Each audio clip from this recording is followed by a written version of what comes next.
Welcome to SEC Sports Roundtable. This is your host, Shane Bailey, back to talk about just another crazy week in the SEC. We just finished up Week 7, going to be talking about Week 8, both weeks, hot and heavy. But this is a fan podcast done from a fan's perspective. So we all have we're a little one-sided when it comes to our allegiance, and that's okay. We do this every week from the luxury of our own homes. So we're all over the country tonight. We're actually just in 2 states, but hey, that's all over the country. There's only 3 of us. Come on, that's 2 out of 3. That's right. And so we do this on YouTube, so you can get this through our Google Hangouts page. You can watch it if you wish to watch our gorgeous faces. You can listen via iTunes, Stitcher Radio, anywhere that you can get a RSS feed for your podcast. Just go out there and type in SECSRT. You can find us that way, Twitter, Facebook, all those places as well. We are on those social media outlets. So we do this every week, and we take a look back at the SEC. And tonight joining me is Blair Smyly. Welcome, Blair, straight back from Stark Vegas. That's right, man. Can't spell Hell State without a number 1, so just the way it goes. He's been waiting 100 years to be able to say that. And like forever. Yes. And then Stephen Baker from And the Valley Shook. Now you're in Texas, is that right? I'm in Dallas, Texas. I spent the weekend in Waco for the Baylor game, so that was pretty exciting. So you got to watch a lot of touchdowns. I saw a ton of touchdowns and some terrible cornerback play. But you can't spell LSU without 1 and 2. So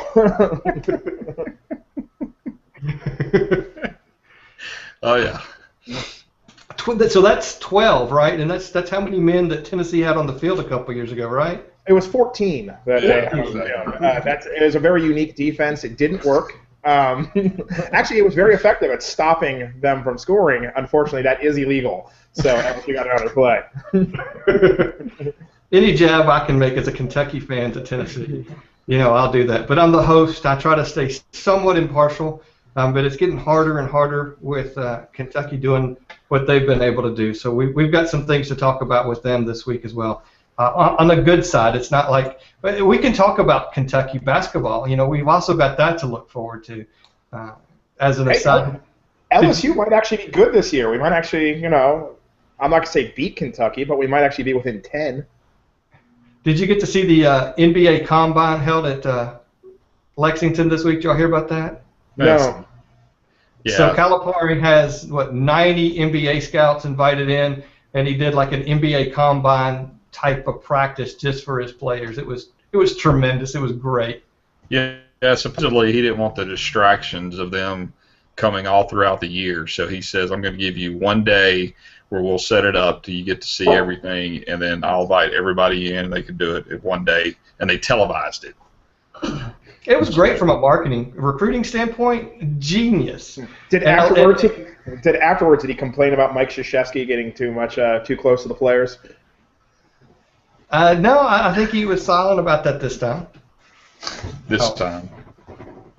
Hey, you have to take the jabs when you can get them and use every tool you can to help your program. So I've got no fault for him. Hey, look, anyone who hates Mike Krzyzewski is okay with me. So that's right. Go for it, John Calipari. You keep sticking in that knife.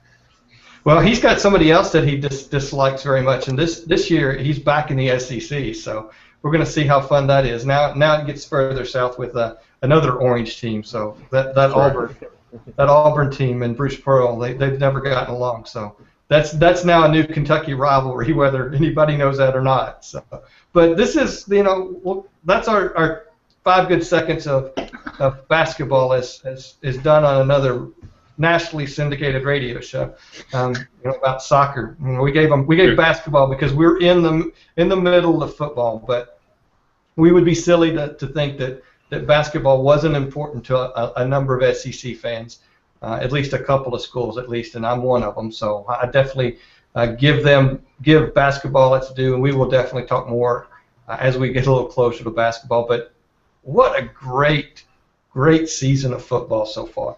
To say that the SEC East and West is wide open still is somewhat of it's really not an understatement. It's totally true, and the West is totally upside down. Yeah, I mean, the funny thing is that we went really the first, 2 or 3 weeks where, from a national standpoint, you really didn't have a lot of great games. And then now you've gone on like kind of a month worth of, where it kind of just elevated. And, and of course you've got all the stories. You've got the Baylors and the Mississippi States and the Ole Misses and the teams that traditionally aren't there at the top that have kind of taken the nation by storm from that standpoint. But it has been a pretty interesting month worth of football to watch. I think it's been outstanding. You're right about the first couple of weeks being terrible, but that's kind of a hangover from the BCS era. Teams used to schedule very poorly because the BCS stressed not losing.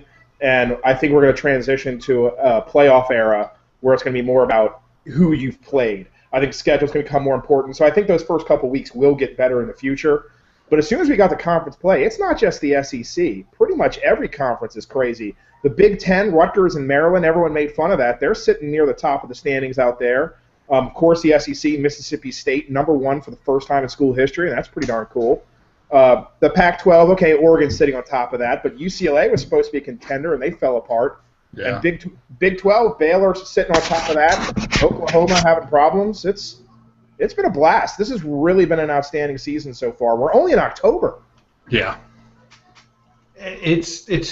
There is so much parity across every conference, and that's not always been the case. I mean, there are just a small handful of undefeated programs left in the country right now, and this time last year or the year before, there was a dozen or more that were in that discussion. A lot of them we knew were going to fall out sooner or later, and a couple of them at the very top. One of the top 3 is going to have a loss. We know that because two of them play each other at the end of the year. If this and then 2 play this weekend, so you got Florida State at Notre Dame play each other, and then Mississippi State and Ole Miss play each other. So you know that 4 of the top 5 teams are going to play each other that are currently undefeated. So you're at least going to have 3. 2 of them that'll go down with a loss. So yeah, definitely intriguing. It's going to make this playoff thing awesome. That brings up something, and I thought about this earlier today, and I actually forgot about it until you said that. And it's an aside before we start looking at last week's games, but I want your all's opinion on this. All they're talking about is the top 4 and making these 4-team playoffs. But realistically, can you do that when you have that scenario sitting there facing you, that one of these 2 teams is not going to be in the top 4 after this week, or one of them's not with Notre Dame or Florida State? If this same path happens for Ole Miss and Mississippi State, and I don't want to look too far ahead because they both have a bunch of really, really tough matchups coming up in front of them over the next, 6 weeks or so. But realistically, 2 of these 4 teams aren't going to be in the discussion. Am I wrong with thinking that? Why are they trying to say that these are the top 4 teams that need to be in when they're going to, 2 of them are going to have losses? Well, some of it's a placeholder. They're the top 4 right now. I do agree with you. Notre Dame, Florida State's that's an elimination game. I think either Notre Dame, or particularly Notre Dame, could make the playoffs with a loss. But for all intents and purposes, this is an elimination game for both those teams. The SEC, it looks like the strongest conference, and with everyone else falling down, we're looking at 2 teams from the SEC making this tournament right now. And right now, Ole Miss and Mississippi State are in the best position to be those teams. Let's be honest, Auburn and Georgia are still in this race. Georgia, I think, has the most mystifying loss of the season. And Auburn, they looked pretty good against State. They fell behind early, but they did rally back. I think they dug themselves too big of a hole to get out of. But it's not like I didn't walk away from that game thinking Auburn was a really bad team. I came away from it thinking Auburn's really good and State's just better. Yeah, I'm with you on that. I think that's what you're going to see, and especially until we actually see, I guess, when is the actual committee going to come out with their rankings? It's not until they like almost November, correct? No, yeah, October 28th, I think. Yeah, that's when they first do it. And then we'll actually maybe be able to take into consideration maybe some criteria. That's 2 weeks from today. That's 2 weeks from today, though. Yeah. So, I mean, it's one of those things when you're talking about the 8th or 9th week of the season, and you'll kind of have an idea of what they're going to do, but I do think it's right. I think it's just, hey, every week it's changing because, hey, here's the best 4.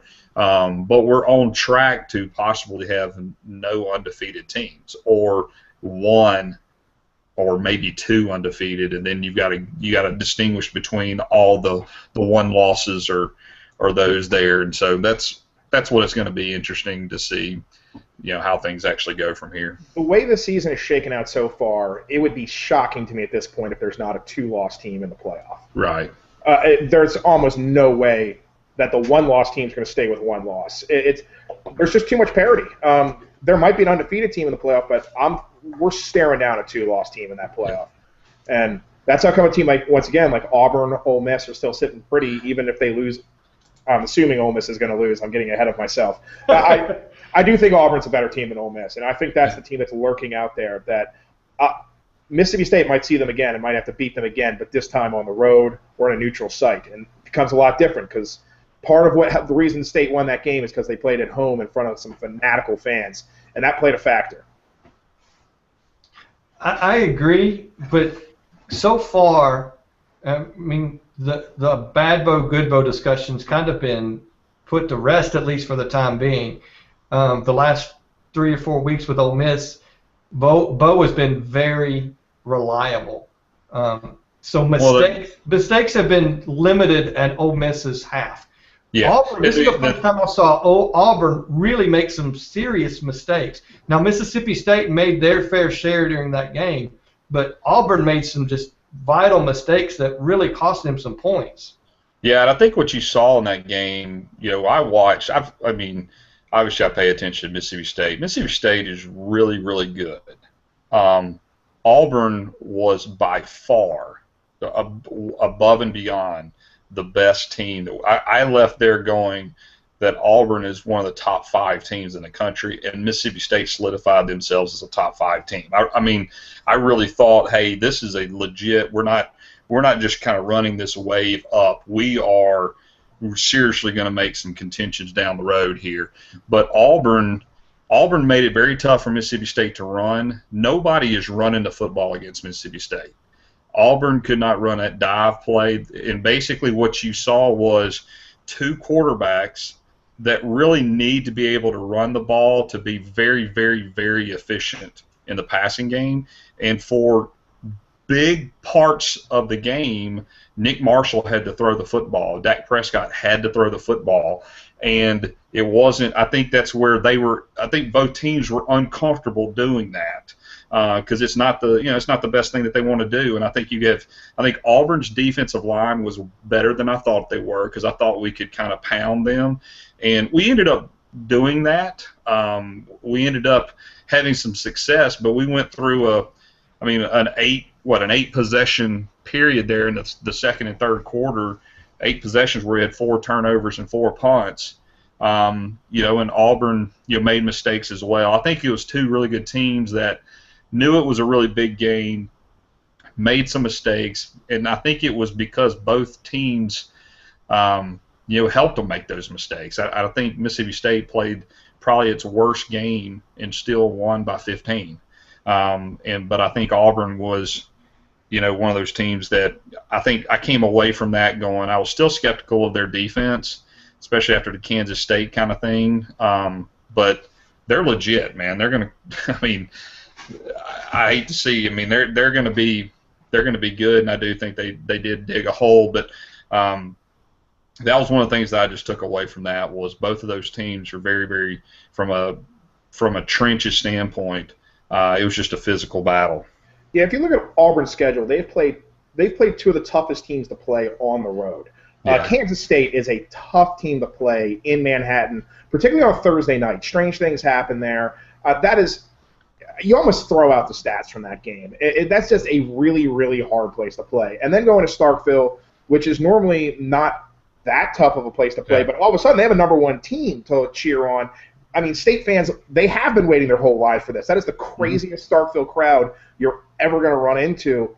And they kind of ran into it, not a buzzsaw, but what happened is they got down so big so early, and it's kind of score effects. It completely changed how they were playing that game. They had to start throwing the ball all over the place because they were down 21-0 right off the bat. And a lot of that was self-inflicted, but I think Mississippi State fans can definitely take some of the credit for that. They came in there and they rattled that game. They're ringing those cowbells. It played a huge factor. But Auburn now is not going to have a game where they have to go into an environment nearly as hard as Manhattan or Starkville for the rest of the year. Auburn's schedule, as tough as it is, they've gotten through the hardest part of it. Yeah. I mean, but they still have to go, to Ole Miss, to Georgia, and to Alabama, right? Yeah. Are those all on the road? I thought all of those are on the road, I believe.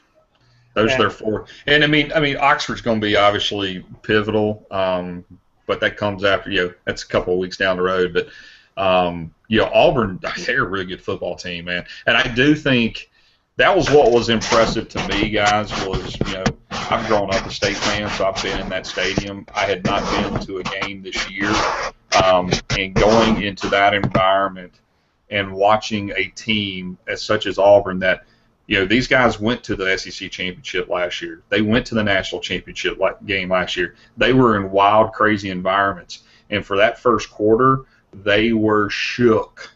I mean, they were rattled big time, unlike anything I've ever seen them before. And, it's just one of those things where, they got up, but, it was a credit to them. They were able to fight themselves back into this thing, and it was mainly because Mississippi State couldn't run as effectively as they had at will, and they really kind of had to pass their way out of it.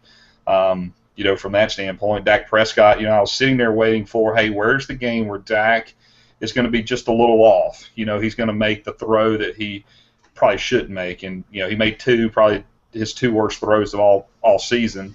And he made those, and you couple that with a true freshman punt returner, and Dan Mullen doing what Dan Mullen does, which is do a fake punt, up 21-0. But it's an impressive thing. But that was what was impressive to me was the crowd. Well, I actually think what was really surprising about that Mississippi State game is that Josh Robinson didn't rush for 100 yards. Yeah. As much hype as Dak Prescott's been getting this year, and he's earned a lot of it because I was a big Dak Prescott skeptic, and he has proven me wrong all year, and he's deserving all the Heisman hype, so I want to get that out of the way. But I think Josh Robinson has been Mississippi State's best player.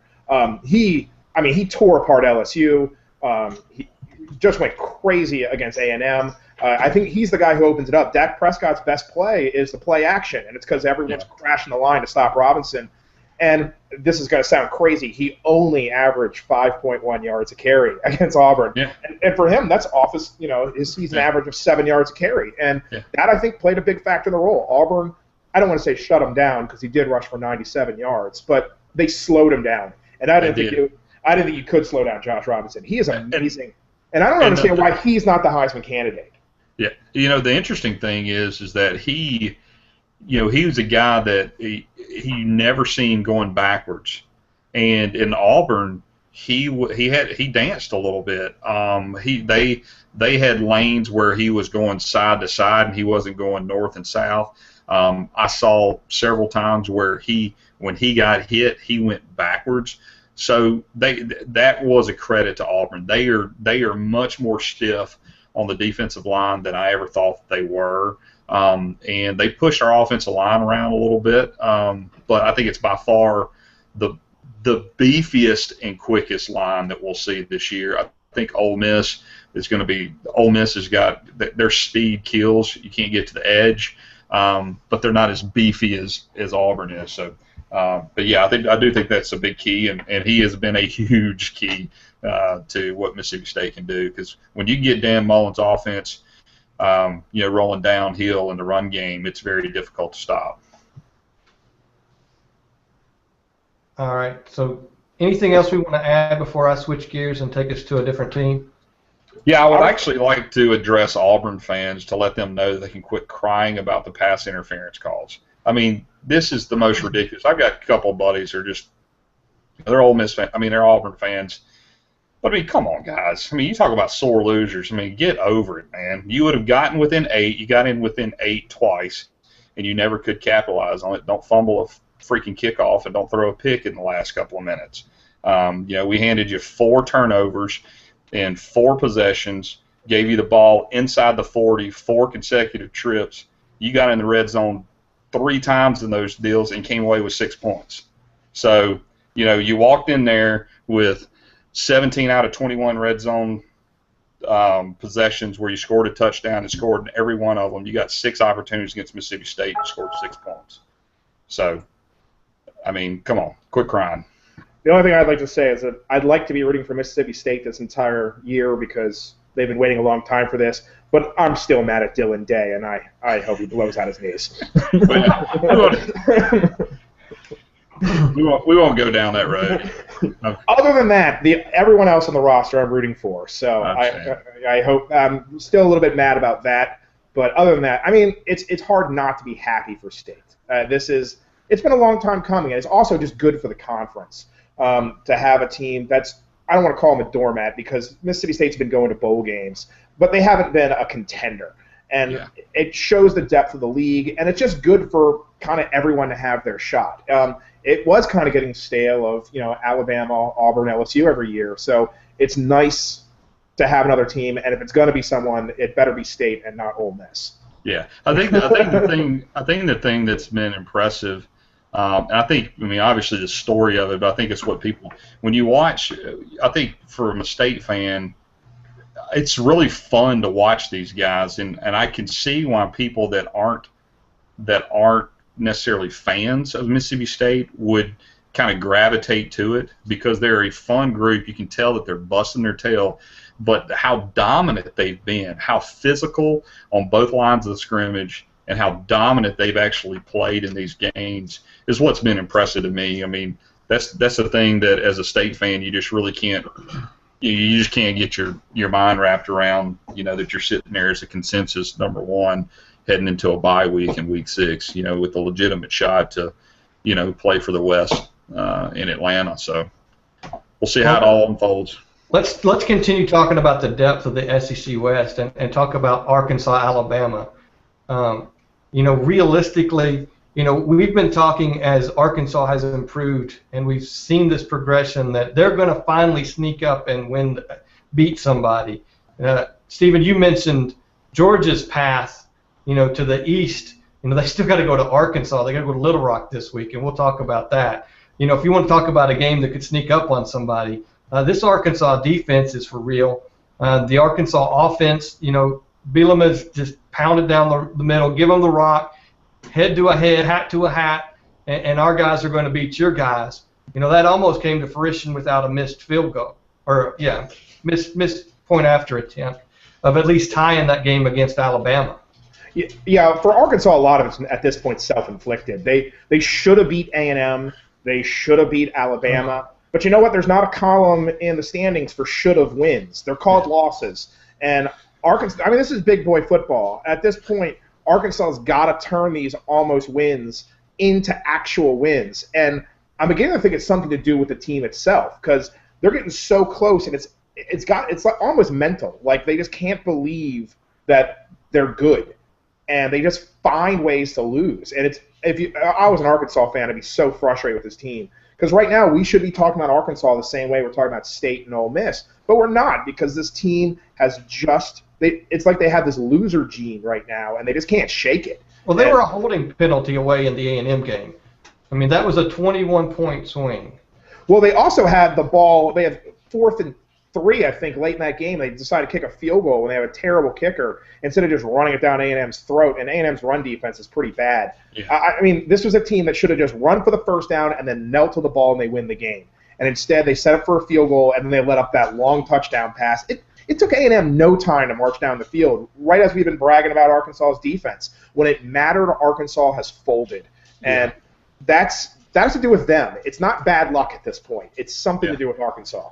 And I think you couple that with, any of these, how does that affect these losses? They put everything into Alabama. this week, and they came away with nothing. And so at some point you got to get over that hump, and sometimes you kind of got to stumble your way through it and kind of screw it up to get over it. You know, it's kind of the breaking that losing trend, so to speak. You kind of got to work your way through it. And you know, everybody sits there and goes, hey, well, you know, Georgia's coming in here. This is a prime spot for Georgia. For me, it's more about Arkansas. Hey, how did this deflating loss at Alabama this past week affect you going into a Georgia next week? Because everybody goes, Arkansas is going to get this year. But what's the Arkansas psyche going to be? I mean, how many losses does it take, or close losses, till they basically fold up and go away? And it's the same Arkansas team we're dealing with. So I think that's where we're at right now. It's just, you know, other thing. I mean, to move it on to the other side, I mean, Alabama's just got all kinds of problems. You know, and Saban's pissed off at the fans for, you know, yeah, and I understand his psychology, because you're going into this Texas A&M game where you got to win the game, so you got to dwell on the positive that you took a win, and you just got to kind of build confidence. And that was a great strategic psychology move for him to just throw it all on the media and the fans. So, you know, Alabama is not the Alabama that it was this year. It's not he's using the "it's not me, it's you" mentality. When, you know, Britton, who's been on here a number of times, for those that listen regularly, you know, he sent me this nice email that broke down exactly why Alabama is not the Alabama of old. And you know, for him, it starts with the offensive line. You know, in the recruiting in 11, 12, 13, he said these guys are the ones that should be contributing right now. He said a third of them aren't even on the team anymore, and the other 2/3 are not contributing like you would expect them to. So that does have some issues on the offensive line. You know, defensively, you know, we'll stick with the offense. You know, the other opponent's defense is able to stay in cover 0 and cover 1, not have to play man-to-man and really put that pressure on Cooper. And all of these design plays that we were just gushing over Kiffin at the beginning of the season, how well Cooper was going, he's been basically shut out the last couple of games. They're starting to figure out this offense.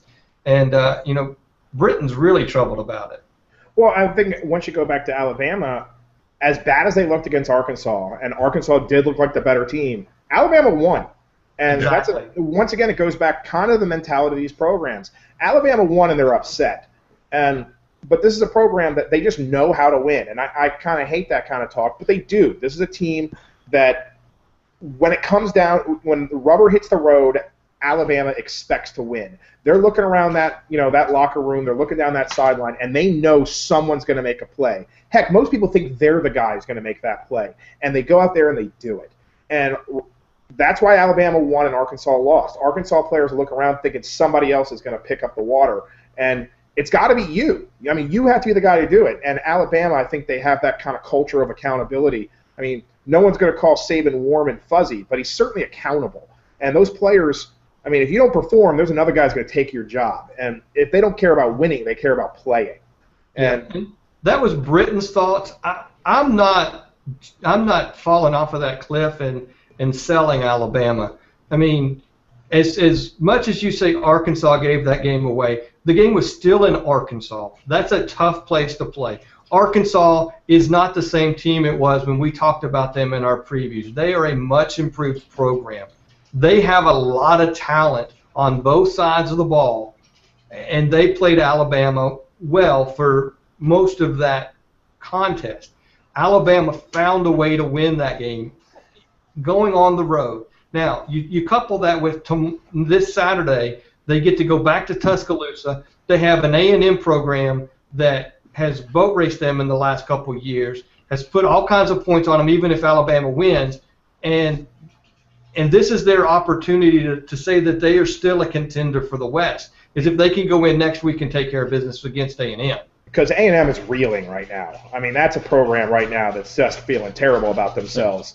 So, I mean, that's I had to call it an elimination game because Alabama's really not out of this race. They lost again to Ole Miss. I mean, they're still in this as well. We're treating them like they're in the bottom half of the conference. They're in the same position Auburn's in, and I was just hyping up Auburn as a national champion contender. Alabama is an A&M blowout win away from righting the ship, and we're just saying, oh, it was just some early season struggles.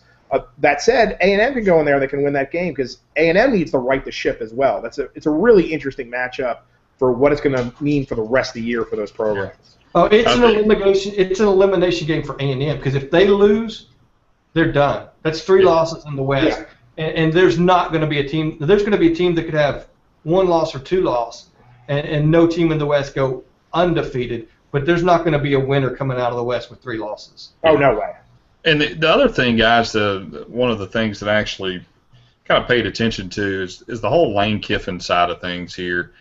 He comes across as a guy that's kind of rigid.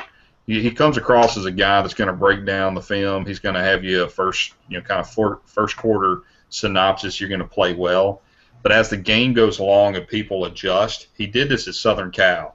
He choked the offense to death.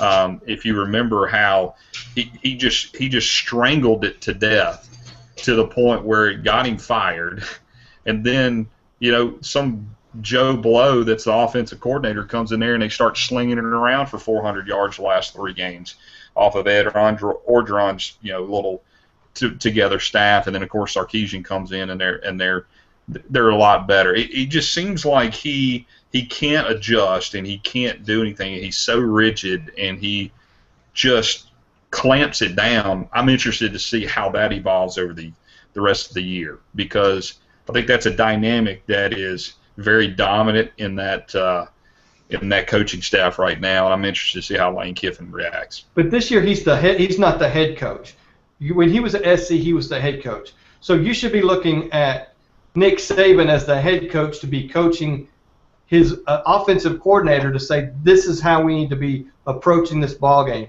You can look at those two and see tension on the sidelines at times, a way a play was called. Nick Saban's the boss. If that's the way the game wants to be managed, that's the way the game wants to be managed. Saban's the one that dictates that at the end of the day. Yeah, I just see the same trend happening that was happening at USC. And, Kiffin was the head coach, but he was also calling plays. So, it's one of those things where, he's solely calling plays, and it's just one of those things that's just kind of interesting to me. I'm just interested to see how that dynamic works out over the next couple of games. Yeah, Nick Saban's always viewed offense as the 5 minutes his defense gets a breather. Saban's a great coach, but he's not an offensive mind. It's not. Yeah. He gives his offensive coordinators a lot of rope to hang themselves with, and in a weird way, I feel like he hired Lane Kiffin to have a scapegoat for this season. Yeah. Like he knew this season would be a little bit of a struggle, a little bit of a rebuilding year, so he hired the most hated man in the SEC, so at the end of the year he could fire him and blame everything on him. It could be, man. It wouldn't surprise me, that's for sure. That's kind of the Machiavellian brilliance that I think could come out of Saban. I think he's evil, but I do think he's a great coach. And I think at this point it's like, what are you going to do? Alabama only has 2 weapons. It's like they're either going to hand it off to Henry or they're going to throw it to Cooper. And I think people kind of figured it out. And Sims is a pretty limited quarterback. There's not a whole lot that offense can do. All you do is just put 3 guys on Cooper and just hope he doesn't find a tight end. Yeah, and your tight end that's such a 5-star stud can't catch the football. So, and your other tight end that hasn't got to play is out selling pot. Yeah. Well, but he's not arrested though. Of course not. It's Tuscaloosa. So another team that's reeling is Vanderbilt. How do you win by 1 point against Charleston Southern? Well, I tell you what, we actually talked for like 12 minutes about Vanderbilt 2 weeks ago. So we're not doing it tonight. I think we talked too much about it. Why don't we just move on to the next one? They're a terrible football team. That's how they won by a point.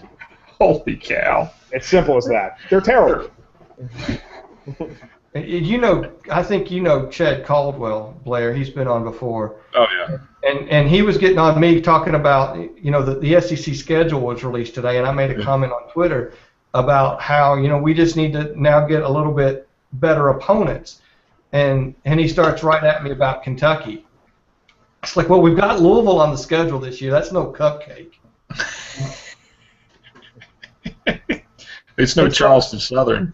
So he's saying, well, these programs need these cupcake type teams so they can get their money, and I understand that, but unfortunately, in today's world, in the way this, top 5 conferences are going, these mega 5 conferences that are going to expand even further down the future, that's not going to happen. You're going to have to start playing. I think, Stephen, you mentioned to it. You might be able to lose a couple of these games, but who are you scheduling in the future? What kind of quality opponents are you having from top to bottom, from game 1 to game 12, that's going to make this difference? And Vanderbilt, barely scraping by the Charleston Southern, isn't going to help them in the long run. Yeah, I don't think the 4 games that Vanderbilt has in the non-conference is going to be anything that's going to keep them from. It's the other. It's the other 8 games in the SEC. Yeah, it's the 8 games in the SEC, and also the quality of their football team. And James Franklin has left the building, and it's pretty clear. Yeah. Well, let's talk about the other team in Ole Miss, the other team in Mississippi that really. Now, I wasn't giving them the credit they deserved at the beginning of the season. I had some doubts about that program.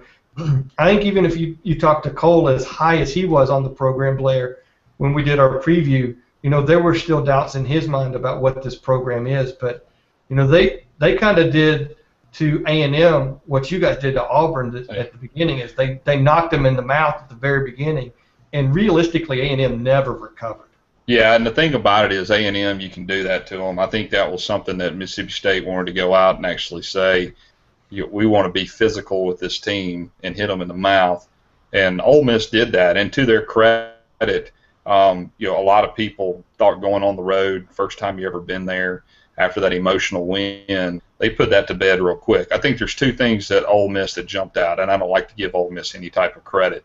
One is the defense we all thought was going to be pretty good is way better than we thought. I think from a speed standpoint, they do a really good job of dictating you to try to go outside on them and throw the ball on them, because that's their best weapons.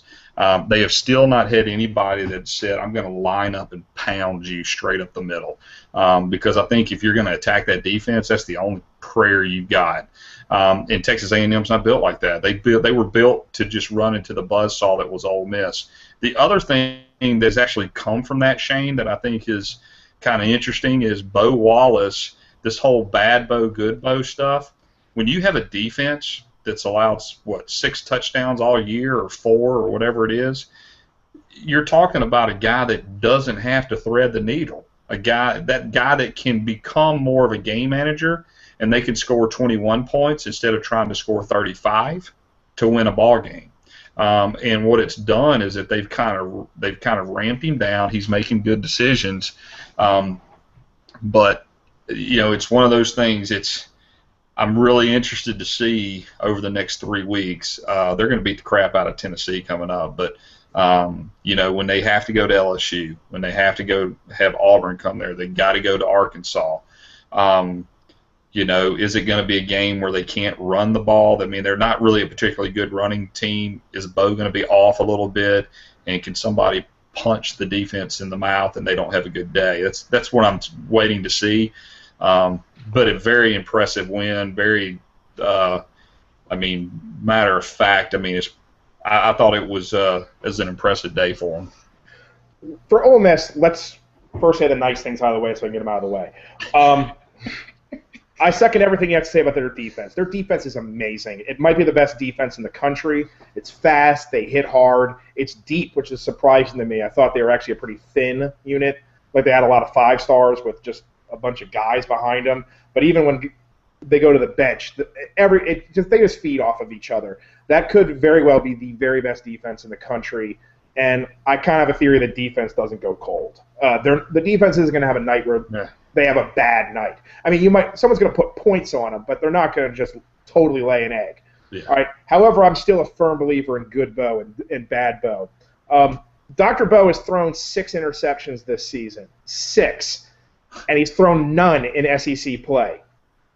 And the reason is because he's played Vanderbilt and A&M, two of the worst defenses in the conference, and then he played Alabama, who doesn't have that good of a secondary. Dr. Bo has really not thrown interceptions against SEC defenses because the SEC defenses that he's played haven't been very good. Well, Alabama's got a good defense, but their secondary isn't. And as soon as they have to play an Auburn or a Mississippi State, they're going to run into some problems. That defense is not going to score 14 points for you again like they did against A&M, where A&M pretty much gave that game away by throwing pick six after pick six. And, Dr. Bo could go in cruise control. This is still a guy I do not trust. I think Wallace is going to cost Ole Miss at least one game this season, and I think he's going to cost them two. I think their defense is great. I love their defense. But if you contrast Ole Miss with Mississippi State, everything that Mississippi State does on defense, their offense supports that. They have a good ball control offense. They can quick strike you occasionally, but they also have that play action, and they can grind you down. Ole Miss, their offense does not help their defense at all. Yeah. Their defense is hanging out there by themselves, and if they get into one of those 9-6 game of the century kind of struggles, there's no help from the unit, and in fact, there's going to be a lot of 3-and-outs and punts, and that unit's going to come right back on the field, and we'll see what happens when Ole Miss gets tired on defense. But even worse, if they're down late in the game or they're within 3 points, do you trust Dr. Bo to protect a very narrow lead late in the game? They got everything go right for them in Alabama. Alabama fumbled the football. That was very uncharacteristic of them. And so it happened once. I don't think it's going to happen again. I'm not going to say Ole Miss is a fraud because they're a good team, and I think they're going to go to a really good bowl this year. But I think when the dust settles, we're still in early October. When we get through November, I think when the SEC West standings shake out, we're going to be looking at Auburn and Mississippi State towering over everybody. And Ole Miss is going to be back down there with Alabama just staring up at the two top teams. Blair, I think you're like that. Yeah. Well, Dr. Bo was actually on Dan Patrick today, and he says he doesn't root for Mississippi State, but he wants them to be undefeated when they come to Oxford. So he laid out the first gauntlet. So we'll see how that works out. Well, I wanted to say that. And once again, it's good for the SEC if they're undefeated playing each other. An undefeated Egg Bowl would be great for the SEC. Yeah. But I only think one Mississippi team is going to uphold their bargain on that, and it ain't Ole Miss. That's what I like it. I like it.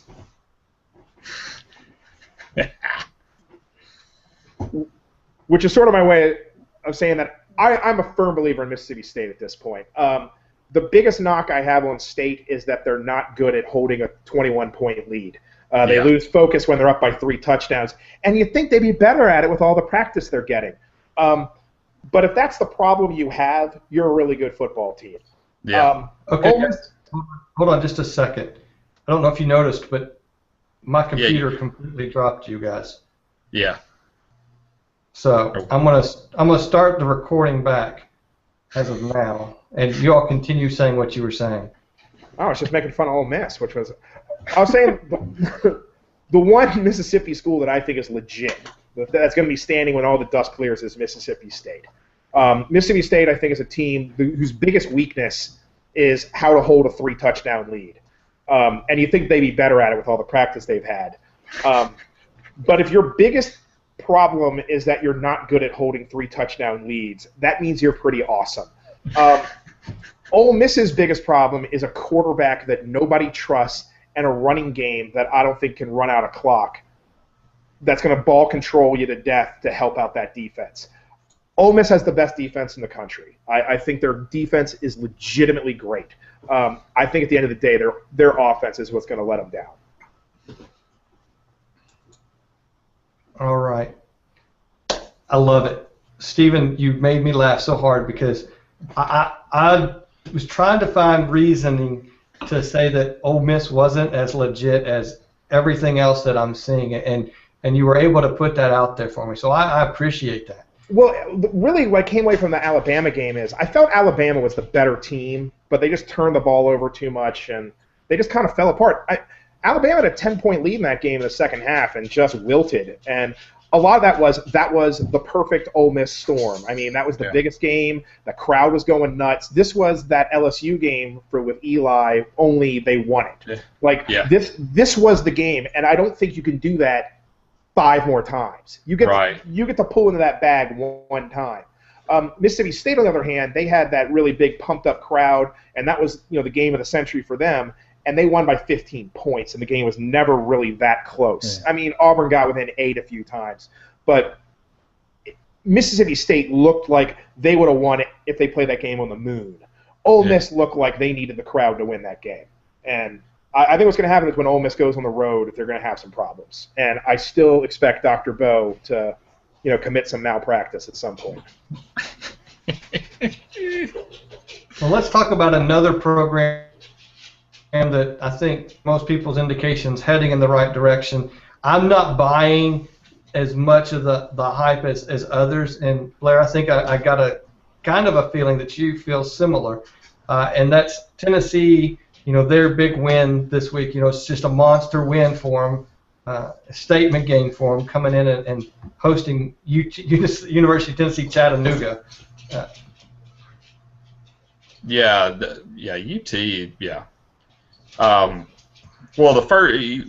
talk about matchups. I mean, I don't know if we want to cover anything with regards to the game, but it was an opportunity then for maybe to work on a couple of things. But they're going down to Oxford with a defensive line that's going to chew and just spit out their offensive line. I mean, Tennessee doesn't have a prayer to win this game in Oxford from my standpoint, as much as I hate to see it.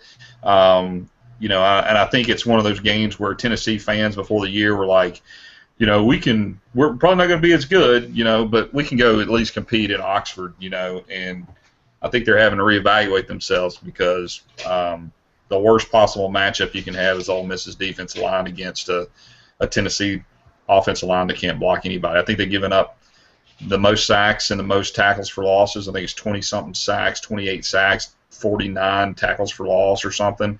That just plays right into what Ole Miss does. So, a running game that still is suspect. Yeah, I think it's going to be one of these things, guys, that when Tennessee comes back home from this, it's not going to be pretty. I'm thinking it's going to be close to a 4-touchdown win. And I think it's just going to be one of those things where unless Bo decides to just start throwing picks like Steven thinks he might actually do, I just don't think it's this game. And I think it's going to be where Butch Jones is going to be having to fight the crowds again about, not jumping off the bandwagon because we're in the 9th year of this downtrodden Tennessee. Honestly, Ole Miss fans better hope this is the game Bo Wallace throws a bunch of picks because Tennessee's offense isn't good enough to exploit it. I mean, Tennessee's got a pretty good defense. To give them some credit, I mean, they're not totally inept, so it'll be. You're right. It'll be hard for Ole Miss to win by 28 points just because Tennessee's defense will maintain contact. But yeah, Tennessee, I don't see how they score. The only way they score is if Dr. Bo turns the ball over a bunch of times, and even then, I think Ole Miss wins this game. I don't want to call it a sure thing, but it's about as close to a sure thing as you get at this point in the SEC schedule. Tennessee's not a good football team, and Ole Miss is good. I mean, I know when I'm saying Ole Miss is a bit of a fraud, I'm talking they're not a national title contender, not top 10. Yeah, they're a top 10 team, and Tennessee is just they're not in that caliber right now, and they need everything to go right to win this game, and I don't see that happening. The only other guarantee is Vanderbilt. Is that what you're saying? Vanderbilt is a guarantee. They're truly awful. Tennessee's got some things going for them. Vanderbilt, wow. I did not think Vanderbilt would be. We have not seen an SEC team this bad in a long time. I'm shocked by how bad Vanderbilt is this year. I love it. This is great. Let's see. Do you want to talk about your LSU Tigers going to the swamp? Yeah, why not? Let's get that out of the way. Talk about two teams that didn't want to win a football game. Yeah, that was definitely a team trying to shoot itself in the foot and missing. My God. Going into this game, LSU could take they could lie to themselves a little bit and say, hey, look, the two teams we lost to are Auburn and Mississippi State, and all we've shown is that we're not a national title contender. And honestly, they're a play away from beating Mississippi State. I mean, I know State was a much better team, and that's a deceiving score, but LSU had the ball and threw the ball to the end zone in the final play of the game. They had a chance. That said, the Florida game, that was the weird thing about it was LSU, if they had lost the game, would have lost in a way very unlike LSU, which is on special teams. And that is Les Miles' that's his wheelhouse. LSU has often just killed teams on special teams play. And for DeBose to just run wild, I think he averaged over 50 yards on punt returns. I haven't seen that happen against an LSU team in a long, long time. And that's frightening. I mean, I know DeBose is great, and I'm hoping this is a one-time thing. But if it's not, LSU needs its special teams to compete with teams. Well, this week it'll be a test then. I mean, because Kentucky's got a decent return man when he's not out shooting air rifles. Yeah, in the quad in Lexington. I mean, you know, he's very apt to run one back on you. Yeah, I mean, the big thing with LSU is we're back to our standard incompetent quarterback play. I think they jumped off the Harris train a little bit too early. Yes. I mean, he was terrible against Auburn. I admit that. I mean, that was about as bad as a quarterback can play. But he was also a true freshman playing on the road in one of the most hostile environments possible. I think the reason Jennings played the entire game in the swamp is entirely because of the Auburn game, and they're trying to protect Harris. I think we'll see more Harris at home against Kentucky because it's a safer environment for him. But what was encouraging is, Leonard Fournette started to get carries. He went for 140 yards. He was trucking people.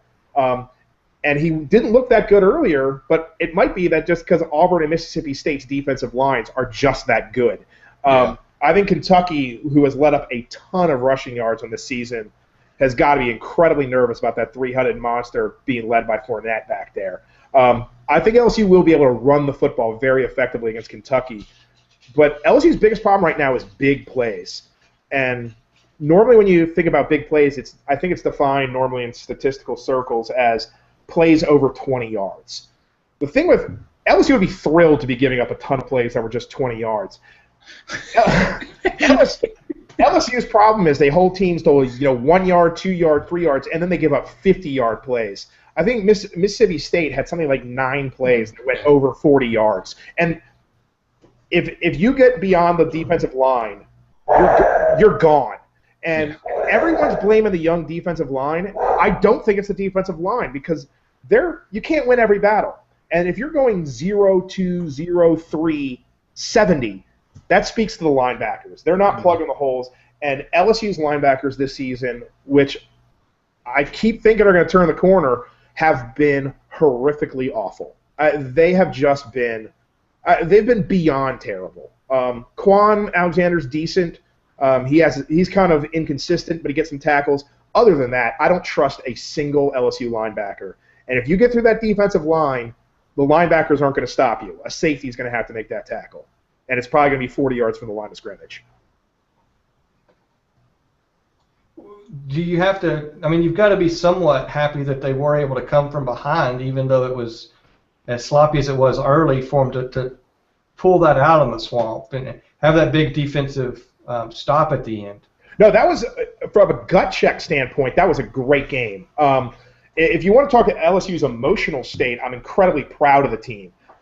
They could have folded really early on. I think there was a little bit of a fold in the Auburn game, but Mississippi State, they rallied back. Florida, they went down, and there was really no panic with Florida. They expected to come back and win that game, and that's a credit to Les Miles and all the coaches and what little seniors there are left on the team. That the leadership really came through. And even after they gave up that big 70-yard pass play, Driscoll, of all people, throwing over the top, run down the receiver, tackle him on the 2-yard line, and then they get a goal line stand. I mean, that LSU dug deep, and they came out with the big plays when they needed it, and that speaks a lot to the character of the team. I think Even if it was a bad pass by Driscoll. Oh, it was a horrible – Robinson got beat in coverage, and you should never give up a 70-yard pass to Jeff Driscoll. I remember when LSU went up by 3, I was like, well, this game's over because I expect there's no way a Jeff Driscoll-led offense can drive 80 yards in 2 minutes, and he did it in one play. I mean, that's not good. But at the same time, that speaks back to your big plays that they give up. Yeah, that's the big plays. But they're on the 2. They stopped them, and yeah, they dropped it on 3rd down. But they did stop them on the previous 2 plays, and if they go for it on 4th down, I felt pretty confident that LSU was going to get that stop. Yeah, they were aided by a drop, but that once again, we're talking about Alabama, Arkansas. One team felt like they were going to win, and one team felt like they were going to lose. LSU definitely has that. There's still the ghost of that attitude that we're supposed to win games, and they found a way to win that game, and that was the most encouraging thing out of it. Still giving up a big pass play to Jeff Driscoll terrifies me. What Kentucky can do, because they actually have a decent quarterback. But we'll see. I think that this could either be I was talking to a friend before the game. I said LSU needs to win these next 2 games to get the 2-2, and then you're on track to be 500 in conference, which means that the Florida game is the biggest game of the season because you can't win 2 unless you win the first. Now at this point, the Kentucky game is the biggest game of the season. I think if LSU can go 2-2, they can lose to Alabama and Ole Miss, and people will complain. But I think Miles can, quiet everybody and at least say, "Hey, it's a rebuilding year." Yeah. But he cannot lose to Kentucky. This is a must-win game for LSU. Yeah, and I do think, I echo your comments on Harris. I mean, I think that's one of the reasons that they made a comeback against Mississippi State was because. He's a kid that came in and could throw the ball down the field. Unlike Jennings, is something that we didn't see for the first 3 quarters of that game.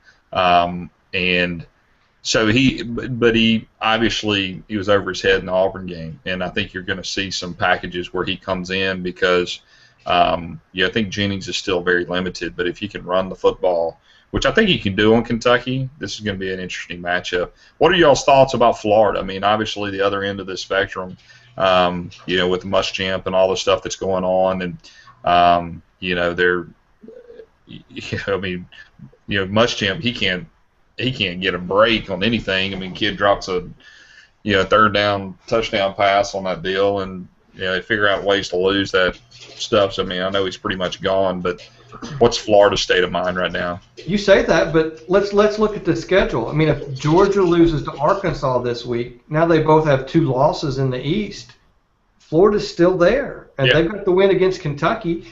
So, as much as we say Muschamp's a lame duck coach right now, he's still got a very good shot to have a chance to compete for the East still. He's not out of it. Yeah, I think Florida looks a lot like they did 2 years ago, where they didn't look that good, but they just kept winning football games. And I think that's where they are right now. They don't look very good, and like LSU, they gave that game away. But had LSU lost, they would have given the game away. But Florida's just a team that winning is just wired into their DNA, and also that home environment. The Swamp is a great equalizer. It's going to be hard for teams to go in there and beat them. And you also look at the East. Who's going to beat them? Tennessee's not very good. Vanderbilt's awful. South Carolina's not. I mean, there's not like someone who's going to go on this big run. Missouri just got crushed by Georgia. Really, the only good team in the East, you can argue, is Georgia. And then, so Florida, if Georgia gets upset by Arkansas, it's a race. Florida can, they can finish up strong and go undefeated the rest of the year. Because what Florida has going for them is, I think they're now done with their West games. Their 2 losses were to West teams, right? Yeah, they've got Missouri this week. Then they're off. They get Georgia in the cocktail party. They're at Vanderbilt. They get South Carolina. They get Eastern Kentucky, and then they go to Florida State. The other thing, guys, remember Georgia's got to play Auburn. Yeah, because how the season is shaken out is that every team in the East is going to go 0-2 against the West. So 3 losses can win the SEC East. Heck, 4 losses might win the SEC East if every team's 0-2 against the West, which I don't think will happen, but someone's got to win eventually. So Florida, in a way, is feeling pretty good because they're undefeated in the division. So they haven't quite thrown in the towel yet, but they're getting close to it. I think the first time adversity, Florida chucks in the towel. Yeah, it's shaky ground, but they still have their their ability to. They get to control their own destiny, and it's hard to believe that we talk about as bad as Muschamp's or as hot as his seat has become, that he still controls his own destiny. If they win the East, he's coming back next year. There's no way he's not. I don't know. It depends on how you win. If you win the East by some bizarre tiebreaker at 4-4, I think they could fire him. But yeah, if he's 5-3, I don't see how you fire him. And that's, though I will say, if I was a Florida fan, the injury at the end of that game, the way the Florida team conducted themselves compared to LSU would have infuriated me as a Florida fan, because all the LSU players took a knee and they looked genuinely concerned for the player. Meanwhile, Muschamp is bringing his team into a big meeting and he's yelling at them, while one of their players, one of their friends, is lying on the ground being carted off on a backboard. Did you see that blog post from the Florida fan on NOLA Online about that? Yeah, I can see where he's coming from. I'd be infuriated if my coach. Great post. Like, that's the kind of thing that gets you fired, because when you go into somebody's living room and you're a coach and you're recruiting, you're saying, hey, look, you're part of my family, and I'm going to take care of your boy for 4 to 5 years. And that was close to a betrayal of his players. If someone's going to get him fired this year, it might not be his record. It might be things like that. And you can pull off being a jackass if you're Nick Saban and winning national championships every year. You can't be a jackass if you're going 5-3 or having a losing record. That won't fly, because that stuff starts to matter. And that's a good way to lose a team. I mean, yes. You talk about losing a locker room. That's a great way to lose a locker room. Yeah, I think those players, you start to feel like, oh, he's just using me. And, I mean, there is a lot of, players and coaches using each other in college football, but that was pretty blatant. And if I was a Florida fan, which I'm not, and so I'm kind of seeing it through an LSU prism, and I'm not saying that this makes LSU the best team ever because of how they reacted, but I could not believe what Muschamp was doing. Like it was like none of the Florida players were allowed to go over and check on their friend, and that kind of horrified me. That stuff, as I get older, that's the kind of stuff that bothers me. Yeah, no, that was a tough one to watch. Even live, it's like, man, that was hitting you. That was nuts. All right, let's talk about the other side of this game's opponent. Florida had to take Kentucky to triple overtime to beat them, and some would say that Kentucky got robbed of that game from a clock malfunction or a no call. LSU gets to host Kentucky this week, and they played UL Monroe. Monroe, I don't know how much you guys watched that, started off very, very impressive to me. Or Kentucky was just very, very flat. But, Tolles and Boom and Kemp and all those guys, they turned it around, made some really big plays, kind of put that back into control midway through the second quarter, and really that's a coast game after at that point. The defense came in strong with Stamps, and they got lots of pressure on the quarterback at Monroe. I don't know how much you guys watched of that game. I didn't watch any of that game. I've seen Kentucky play twice now, the Florida game and the South Carolina game. Kentucky, they're a hard team to get a read on. I'm leaving them out of the teams in the SEC East that we know are bad. They could be a good team. This is the most wins they've had in a long time, but they've beaten some pretty bad teams. But then they beat South Carolina, and that's a pretty good win. I know South Carolina's down, but beggars can't be choosers, and I mean, it's still an SEC win. The thing about Kentucky, which is weird to me, Florida and South Carolina, they allowed over 500 yards of offense against both those teams. So, as great as their defense has, they've shut down like Vanderbilt and UL Monroe. But if we throw those games out, they got torched by two offenses that aren't that great, particularly Florida's offense. You give up 500 yards to Florida, you've got problems. And when they lost that game in triple overtime, you knew who was going to get that ball. Yeah, and Kentucky still wasn't able to stop that. Yeah, Florida, yes, there was a bad call in the delay of game, but that said, in overtime, Florida just looked like a better team. They just ran down Kentucky's throat, and Kentucky couldn't stop them. LSU does not have a very good offense, though they can run the football very effectively.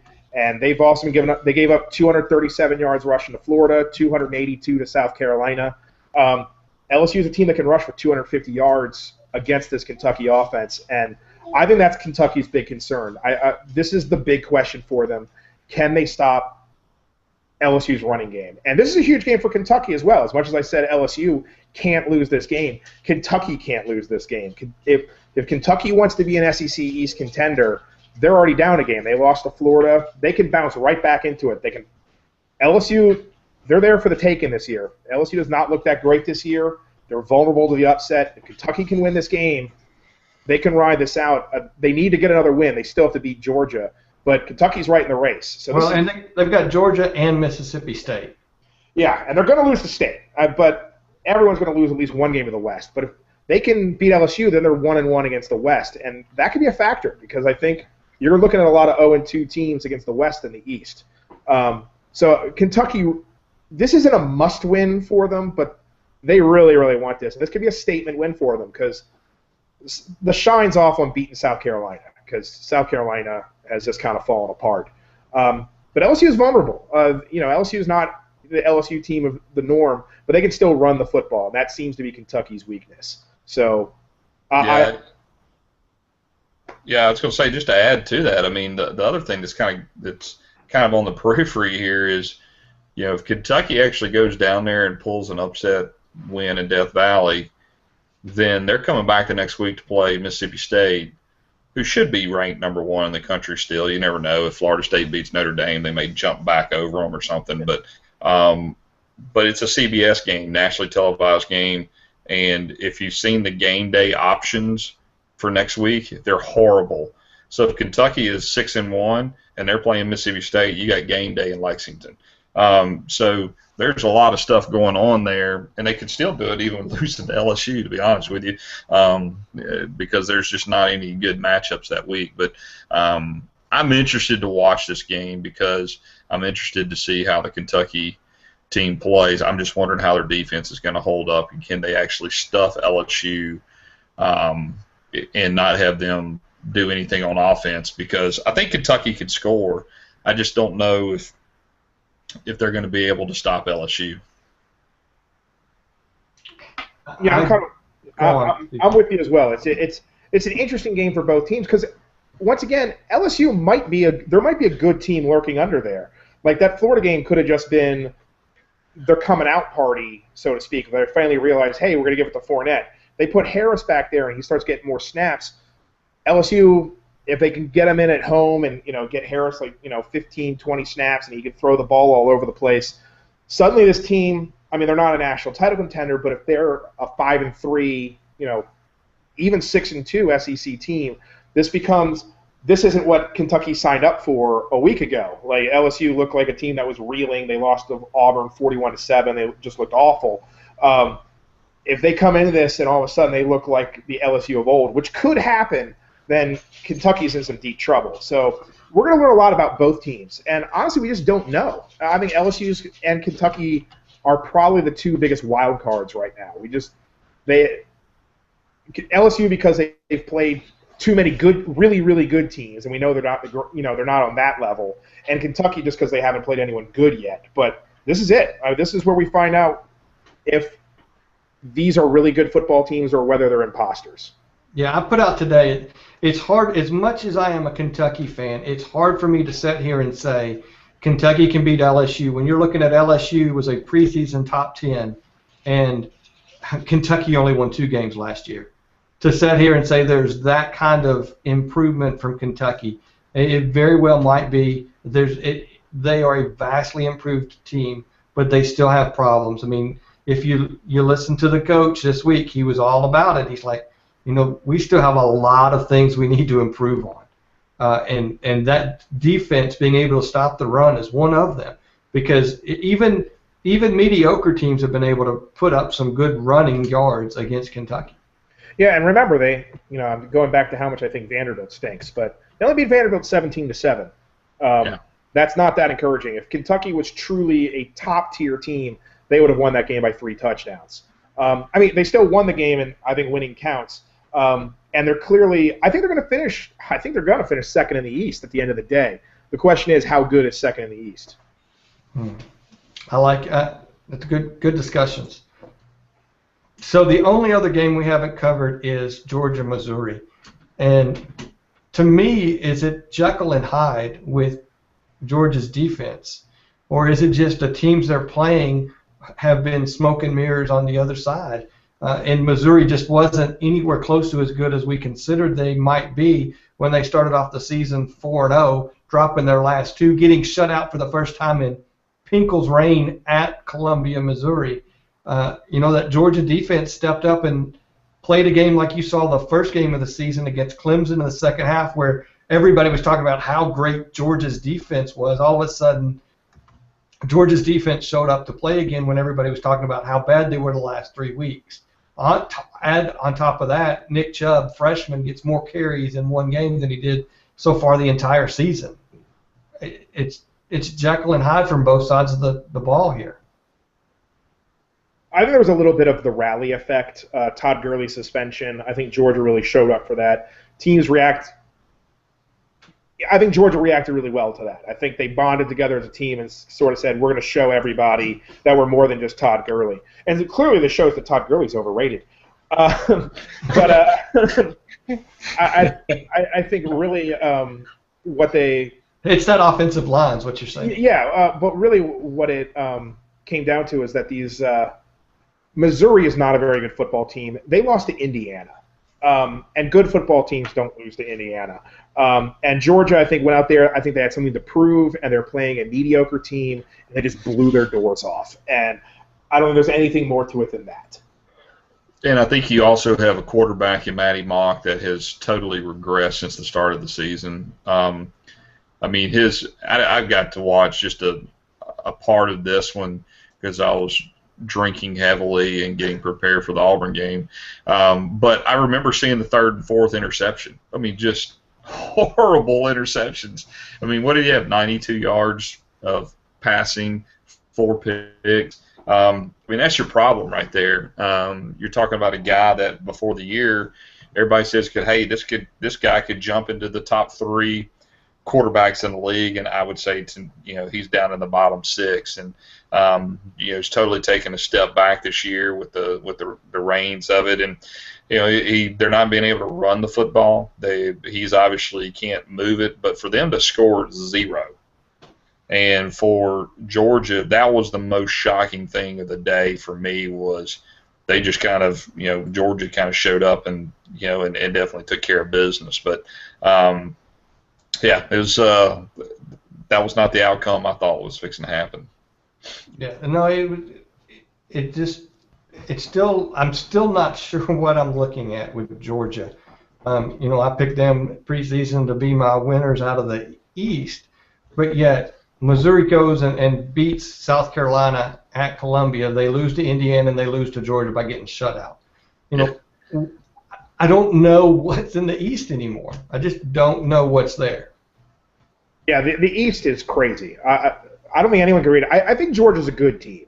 I'm actually surprised that Mason's not having a better season than he is. I really always think that they have a good quarterback. Richt is really good at developing quarterbacks.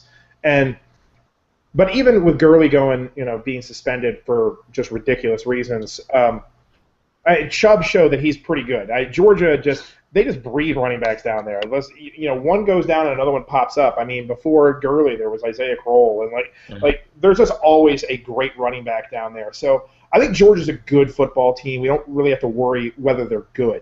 The question is whether they're great. That South Carolina game, I can't even explain it. It is. I'm dead serious when I say that is the most mystifying result of the college football season, except maybe Virginia Tech beating Ohio State. And you know what? Sometimes good teams have bad nights. So Georgia, I still think, is a threat to rally, and even win the SEC. I don't think we should write them off entirely. But that said, it's going to be tough for them. If the East is definitely weaker than the West, and if you start playing that week in, week out, your quality of play starts to drop to your opponent's level. And it's going to be hard for them when they make the SEC championship game, which I am 90% certain they're going to do, for them to raise their game to play Mississippi State or Auburn or Ole Miss or even Alabama. I think that's going to be a really tough challenge for Richt when that happens. I think if anyone's up to it, Richt is. He's a great coach.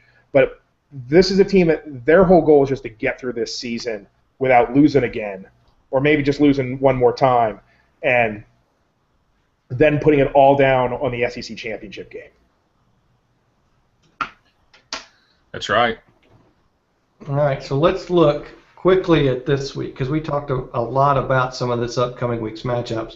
I don't think there's any reason to talk about Furman, but we'll stick with Missouri for a second because they get to go back to the Swamp, or at least Florida stays home for a second week, I should say, and Missouri gets to go there.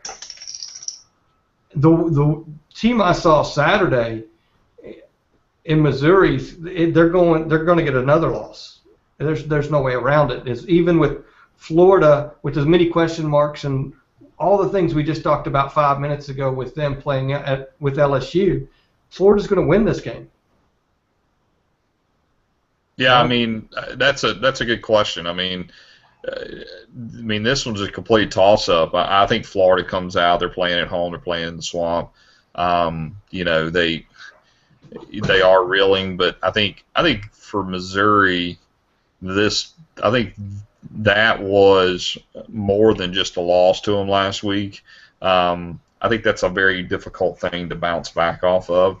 I don't think this is a team that's going to channel something going on the road and put together their best effort of the season. I think this is I think it's much more than that, but it's two teams that are coming off two difficult losses, and I'm going to lean towards the home team in this one. Yeah, I think playing at home is a big thing, and also I think Florida can feel okay about themselves after the LSU loss because they can feel that they should have won, which once again doesn't count as a win, but they still think they're a good team. I think Florida's sitting there thinking, you know what, we gave that game away. We can go out and still show them.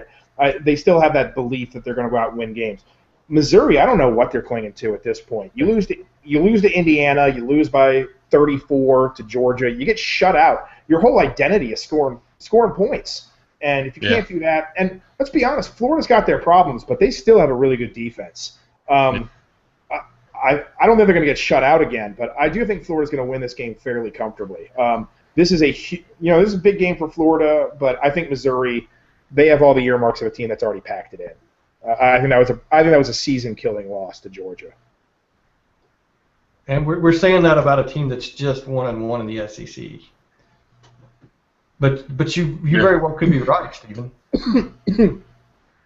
From a Kentucky standpoint, I hope you're right. Yeah, no, I mean, I just don't see what they're going to build off of. So we talked about Georgia going to Arkansas. That's going to be a tough matchup. I'm curious to see what Georgia's defense can do against that run game. I'm interested to see because I think if you're Georgia, you take a ton of momentum into that game. You've kind of taken, hey, this is the rallying cry. I've got all my wide receivers back. I've got 2 games with my receivers on hand.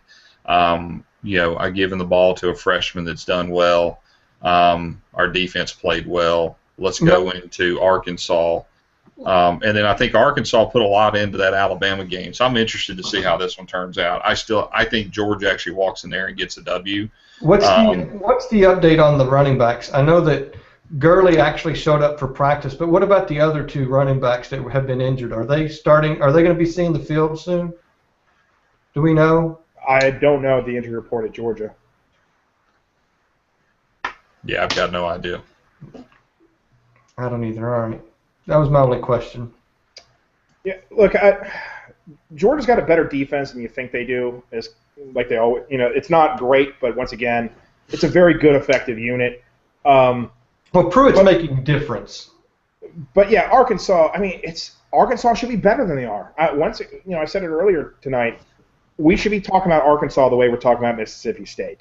Arkansas should have 2 big wins right now, and knocking off Alabama and A&M, and riding all the momentum in the world. And instead, they go in there and they're going to play Georgia in what is essentially, saying it's October. It's another one of those big must-win games, which is in the SEC is so tightly packed this year. Just every game feels like a must-win. Yeah. Arkansas. It's still early for them. I still think they can rally the season because if they pull the upset on Georgia, they have the belief in themselves. I think they can beat LSU. I think they can. I think Ole Miss at home. I think they can beat Ole Miss. I mean, this is a team that's not, because as you pointed out, Ole Miss is built on speed, not power, and Arkansas is all about power. This is a team that feels that they can pull upsets. They just need that one to burst the dam. The opposite can be true though, because if they lose, now they're 0-4 in the SEC. That is, that's precisely what it reminds me. Yeah, you know what it reminds me of, Shane. You remember Franklin's might have been his second year. Whenever we were sitting here doing games and they were going to Missouri, and I think they were 1-3 that year, and they were heading to Missouri, and I was like, this is kind of the do or die game for James Franklin. This is a game he's going to have them on point. This is the game that kind of all the chips are on hand. If they're going to make a run to get back here and make sure that this thing's not a fluke anymore, this is the game they're going to go and win, and they win and won it. I think Arkansas is in that boat. It's kind of like, hey, this is our, we put everything into the last two games. We got to step up and we got to get over this hump. And Georgia's the type of team that can just go in there and pull a South Carolina like they did, where they can't stop anybody and they just get into a scoring battle, and who knows? Yeah, Georgia, they can lay down with the best of them, and Arkansas is the best 0-3 team I've ever seen. And you look at their schedule, and I remember when we did this preseason, we were curious, where are the wins going to come from? Arkansas is this incredibly improved team, but there's no easy wins on their schedule. And we could imagine a scenario where they improve a ton and go 0-8 again. And that's so rough. I don't think they will go 0-8. They're going to beat somebody, and I'm hoping it's Georgia and not LSU. Yeah, no, I agree. Everything you said, I just have to second. They are going to not get shut. They're not going to get shut out in the SEC this year. I can tell you that. But where is that loss going to, or where is that win going to come from? Where are they going to sneak up and beat somebody that Vegas is going to say they're still the underdog? Because every time that they come in and play somebody, Arkansas is going to be the underdog. Definitely. And so who is that person going to be? Because somebody's going to get it on the chin, and we just don't know what team that's going to be yet. And we all sit here and hope it's not ours. Yeah, that's exactly right. That's how come I'm hoping it's Georgia. So. Anything we need to add that we didn't talk about when we covered Texas A&M, Alabama? It's an important game for both of them. High stakes. Yeah, I think we might be writing the obituaries for Alabama football a little bit too early. They're kind of a horror movie villain. You have to kill them 3 or 4 times before they're dead. So right now, I don't want to say bet the house on Alabama, but at the same time, I'm feeling pretty good about Alabama's chances right now. I think, Nick Saban's the kind of guy who is reading press clippings and he's going to shove it in all of our faces. Yeah. Yeah, I mean, I think it's one of those things, Shane, where we talked about, Mississippi State. One of the things that they did, they did it to Bo Wallace last year, to Kenny Hill, is make them be a quarterback, take away their first option, make them go to their second and third option, and make them be a quarterback, and make them go 12 plays in 80 yards, and not 4. And if you do that, that frustrates that offense. And then hopefully they'll drop it 10 times like they did against Mississippi State. If that happens, they could realistically go 3-5 in the SEC, because their only other win, I would think, would be Missouri at that point. If they drop to Alabama, because they still have Auburn and LSU to close out the season. Yeah, I mean, I think the thing right now is what Mississippi State and Ole Miss proved on Texas A&M is that if you hit them in the mouth, there's a good chance they're going to fold. And Alabama, there's nobody who's going to hit you in the mouth, maybe other than LSU, that's going to make you fold. And so I think that's what Nick Saban's going to do. They're just going to get with them. That said, while I agree with you on the hitting them in the mouth, A&M, the way they attack you is through the air. And Alabama has shown their weakness on defense is their secondary. So A&M, they ran into Ole Miss, whose strength is their secondary. Mm-hmm. So you don't want to be throwing the ball all over the place against Ole Miss, as the scoreboard shows. Against Alabama, I think their offense is going to have a lot more success. Remember, it wasn't too long ago people were talking about Kenny Thrill. And I know he fell down badly, but that's because he played some really darn good defenses. He's now going to play a defense again that's much more suited to A&M style. So let's also, as much after I just said, don't write off Alabama season, don't write off A&M either, because this is a great matchup for them. It is the perfect. They want to play a team with a weak secondary, and that's what Alabama has. And Tennessee at Ole Miss, Blair, you think there's no way in hell that Tennessee wins that game? I don't. I mean, I just don't see any way. I would love for it to happen, of course. I mean, I would be more than thrilled. But, yeah, I just don't see that. I think it's got disaster waiting all over it. I won't quite say no way in hell, but, yeah, it's pretty unlikely. Ole Miss is clearly the better team. And then we'll wrap it up with the Kentucky headed to Death Valley for another night game. Why couldn't that have been 11 o'clock kickoff?